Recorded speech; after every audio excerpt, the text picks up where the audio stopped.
Wow, ang dami pera nito ah. Hoy, ikaw.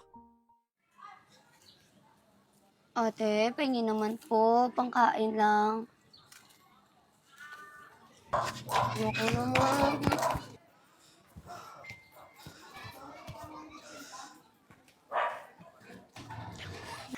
Wow, ang dami pera nito ah. Hoy, ikaw. Pwede mo ba akong tulungan? Wala akong pakialam dyan sa pera ko. Basta tulungan mo lang ako. Sige, halika dito. Yakapin mo ako.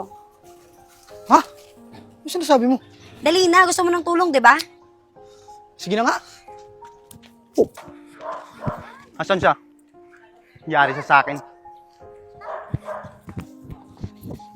Ano ba yan? Ano ba? Tama na, nakatakas na yon. Hindi siya makakatakas sa akin. Andito yung susi ng apartment niya. Hantayin ko yung lalaki mo na kapag umuwi siya, yari siya sa akin. Han, please. Tumigil ka na. Tumahimik ka nga, huwag mo nga akong kausapin.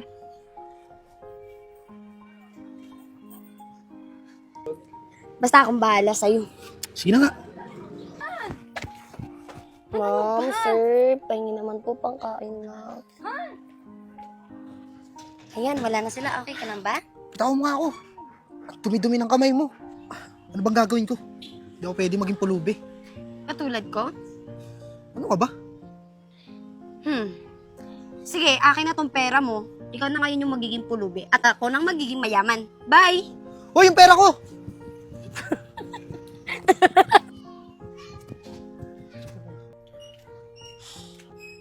Paano na kaya ako nito?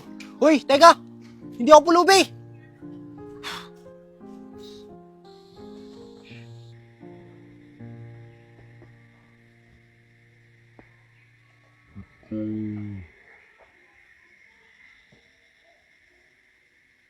Ikaw yung pulubi ah.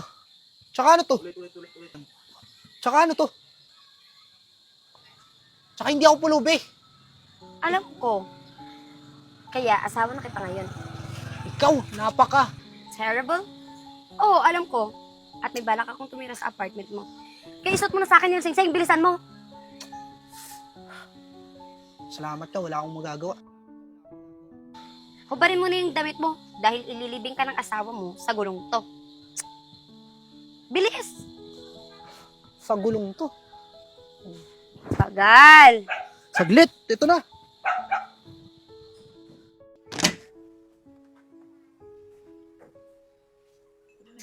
Anong pakiramdam na matulog?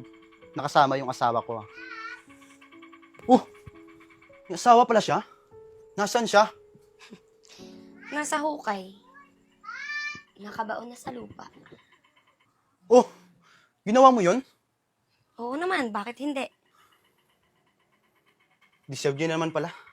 Dahil isa siyang buhong na nangangakit na may asawang babae. Makinig ka. Ano? Gusto mo bang makaganti tayo sa kanila? Magtalik din tayong dalawa. Sige, gusto ko yan.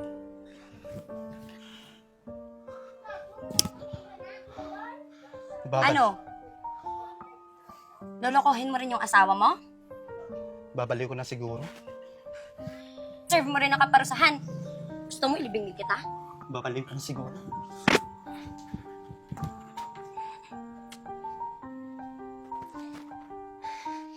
Mga bobo talaga mga lalaki.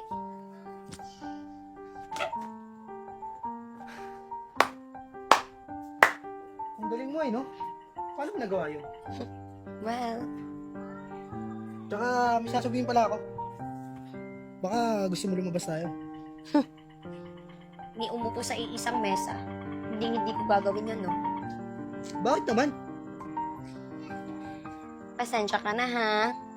Ginawa ko lang naman kasi yun para tulungan ka sana. Ayoko kasi nang makikita yung tao na nabubugbog sa daan, eh. Ano bang kailangan ko gawin para pumayag ka na magkape lang tayo? Maliban sa kape at pang-aakit mo, ano pa bang ibang maiaalok mo sa akin? Bakit? Pwede naman ako magbago.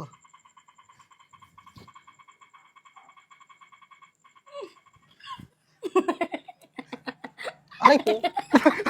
Kagutan sa kita. Wala kagapay mo, no?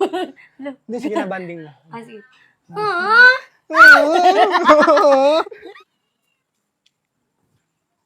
Joke lang. Stick yan eh. Ito. Ikaw naman masyado kang ano eh. Ayan! Ay! Sayang-saya na ako ngayon. Ano ginagawa mo dito? Pinalayas na ako ng asawa ko. Kaya dito na ako uwi. Di ba, saya? Dahil? Ewan ko sa kanya. Basta ako, masaya ako. Kasi finally, magsasama na tayo. Teka. Alam mo, okay naman tayo dati. Tsaka masaya naman tayo. Pero wala naman akong pinangako sa'yo, di ba? Na kahit ano. Pero, wala na akong uuwian. Di ka ba naawa sa akin? Saka di ba dapat masaya ka? Kasi finally, magsasama na tayo. Alam mo, sa totoo lang, hindi ako mag-isa dito eh. May kasama na rin ako sa bahay. Kaya pwede ba... Sorry pero kailangan mo na umalis. Pero Brando, ano ba? Pwede ba ito yung gusto mo? Gusto mo na magsama tayo eh. Hindi, sige na. Umuwi ka na. Pasensya na talaga. Tapos na ba kayo? Saan ka ba tayo ulit?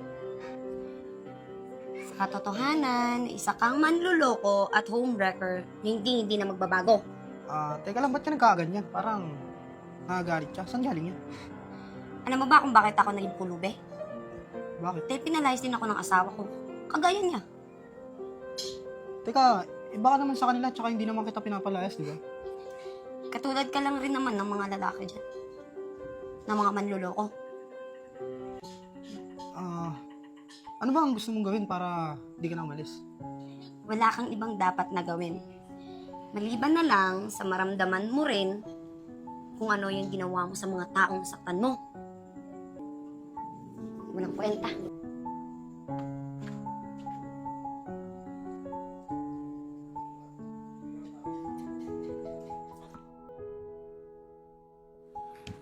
Wag na wag ka nang lumapit ulit sa asawa. Kung hindi, lilibing kita ng buhay. Naiintindihan mo ba ako? Naiintindihan mo?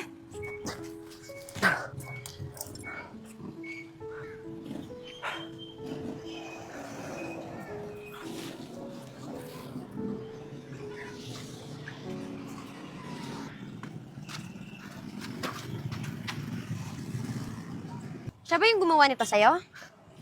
Ika nga dito. Dalawang magkapatid. Tsaka isang tatay nila. Ha? Eh bakit kanila nahuli? Siyempre, pinuntahan ko sila dun para humingi ng tawad. Bakit? Para ipakita sa'yo na ikaw lang dahilan. Para magbago ako. Bobo mo talaga. Alam mo kasi, ikaw yung dahilan kung bakit ako nagbago.